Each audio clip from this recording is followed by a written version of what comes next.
The Bible. It's 66 books of history, stories, letters, and poetry that fit together to form God's one big story.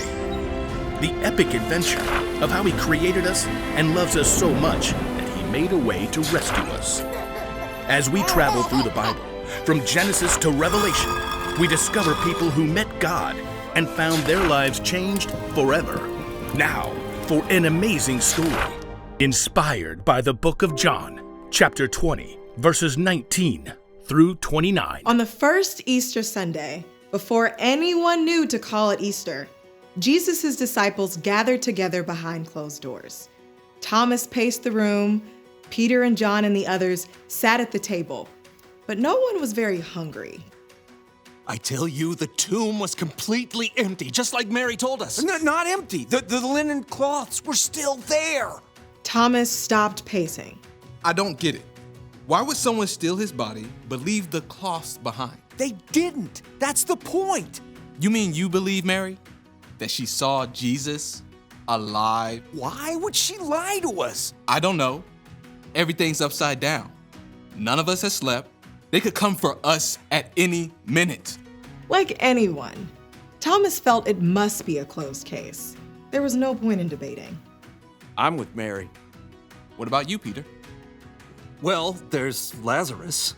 He was dead and Jesus called him out alive. We all saw it. Thomas started pacing again. I can't take this. I gotta get some fresh air. Be careful, okay? I'm not marching into the temple court or anything. Just taking a walk. No one spoke. They had already gone over and over again the events of the past few days and the things Mary had told them. I believe Mary. I think he's alive. If it's true, won't he be angry? We all just deserted him, and Suddenly, with no sound, no movement, a man stood among them. Jesus! May peace be with you. As the disciples stared in awe and shock, Jesus raised his hands to show them his side. Marks burned bright on his skin, where the nails had been driven and where a soldier's sword had pierced him. Jesus, Jesus smiled at each of his friends in turn. The Father has sent me, so now I am sending you. When Jesus left as quickly as he had come, his friends stared at each other. Then John leapt to his feet, unable to contain his joy. It's true. It's really true. Thomas slipped back inside the room. what's true? We've seen the Lord.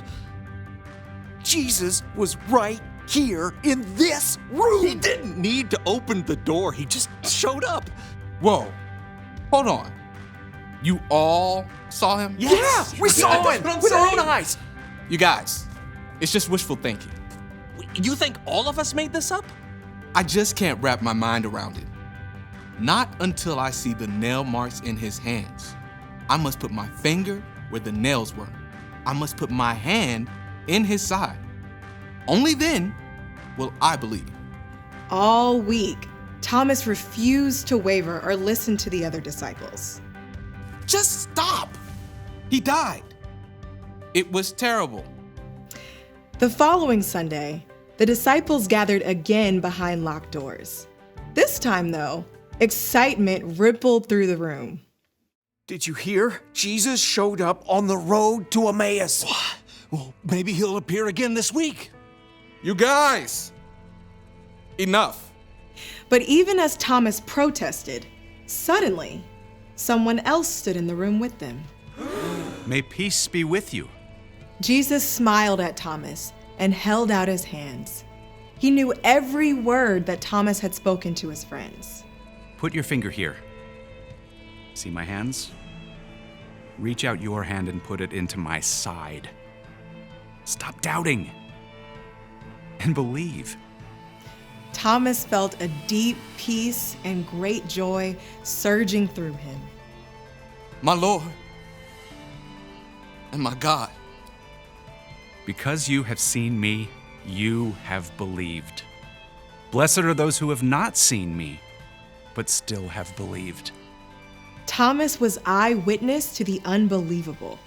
Jesus was alive. And Jesus didn't shame Thomas for his doubts or questions.